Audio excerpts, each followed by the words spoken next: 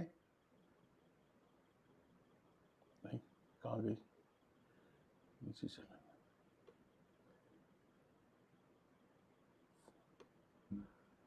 مسح کا ارتھ ہے دونوں ہاتھ بھگو کر سر پر پھیرنا۔ اچھا اور دوسری مسح فٹ کا ارتھ نوٹ ہے میں جی